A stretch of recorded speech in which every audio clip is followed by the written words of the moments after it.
lacets sont pas trop maganés. J'espère de trouver au fond de ma poche une roulette, de pouvoir sortir mon bâton puis taper ma palette. J'espère que mes patins sont aiguisés. J'espère que mes lacets sont pas trop maganés. J'espère de trouver au fond de ma Alors, vous entendez la voix de Bob Bissonnette. Caro, Pat, je sais pas si vous le connaissez bien, si vous le savez c'est qui. Oui, tout à fait. Ouais. Parce qu'il n'a pas joué tant dans les radios ici à Montréal. À Québec, c'était plus une rockstar. D'ailleurs, en fin de semaine, moi, je crois pas au hasard, mais samedi soir, je décide de me louer le film sur Bob Bissonnette, Rockstar, pas à peu près. Et le générique finit à 11h35. Et je vous le dis, là, j'invente absolument rien pour faire du sensationnel. À 11h35, j'ai les yeux pleins d'eau en regardant la fin du film. Je reçois un texto d'un de mes chums qui me dit « Hey Alex, en passant, le réalisateur du film, Bruno Lachance, se demande si tu as vu le film sur Bob Bissonnette. » Ah oui. Ben voyons J'étais en donc. train de regarder le film. Là. J'ai appelé mon gars. J'ai appelé mon chum. J'ai dit « C'est quoi les chances, mon gars? J'étais en train de finir le film. » Voyons donc. Ouais. Puis, autre hasard, qui malheureux, mais je viens de vivre ce film-là le lendemain, Kobe Bryant, qui a un accident d'hélicoptère, qui est la même mort. Parce que, bon, Bob Bissonnette, il est décédé le 4 septembre 2016 d'un accident d'hélicoptère. Et si je résume un peu là, très brièvement sa vie, il a joué au hockey dans la Ligue junior majeure du Québec. Il a, entre autres, été le capitaine des Olympiques de Hull. Par la suite, après sa retraite du hockey, il est devenu chansonnier. Gros succès quand même, un peu partout au Québec. Remplissait beaucoup des contextes de hockey. Oh, oui, en province, Ouais. Abitibi, entre autres, Hey, Québec, Hey, la folie. Là. c'est la folie. Il a sorti 3 albums, mine de rien. D'ailleurs, on a entendu l'extrait Tape sa palette tantôt.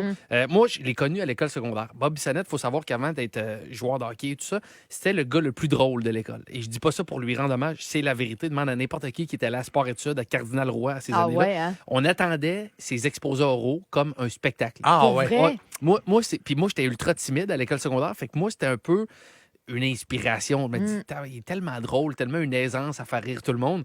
Puis d'ailleurs, écoute, c'est fou parce que c'est là qu'on voit que l'enfant qu'on est ou l'ado qu'on est reste tout le temps dans notre vie. Il est venu voir mon show plusieurs années après à la salle Albert Rousseau, puis je l'ai invité à venir prendre une bière dans les loges. Puis il m'a dit, hey, vraiment drôle ton show. Et je te dis, je suis devenu avec une chaleur dans l'abdomen, c'est une reconnaissance plus grande qu'un Olivier. Quand le gars drôle, Ouais, quand moi j'étais un petit ouais. loser en secondaire 3-4, le gars drôle de l'école te dit... Ils viennent voir. Il vient de voir ton spectacle Ouais. d'humour puis il dit hey, c'était drôle. Je te dis, ça m'avait touché énormément.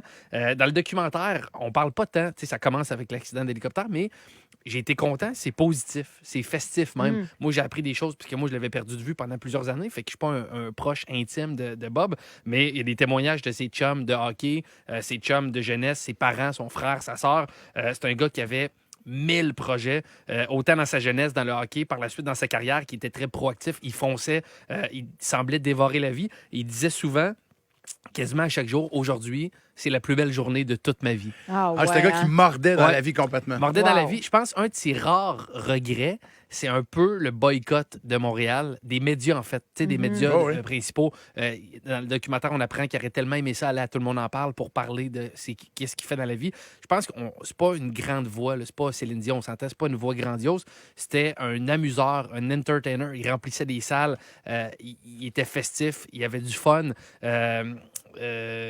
Écoute, d'ailleurs, une chanson moi, qui m'a tout le temps touché, qui a écrit quand il a pris sa retraite du hockey, J'accroche mes patins, qui, avec ce qu'il a vécu, la tragédie, on dirait qu'elle prend une toute autre signification.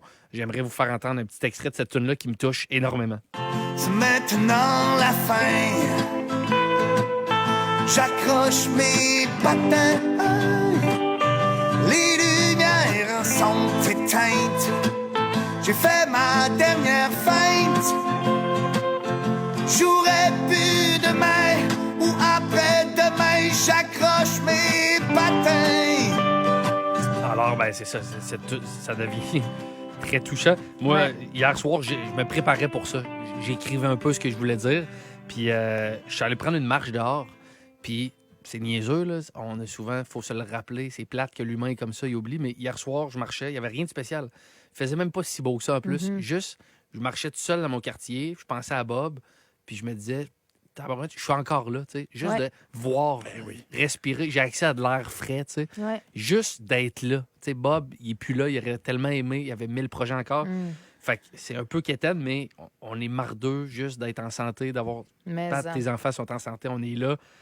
Merci infiniment, la vie, d'être toujours là. Et j'ai une pensée pour Bob aujourd'hui, qui était un estifi de bon vivant.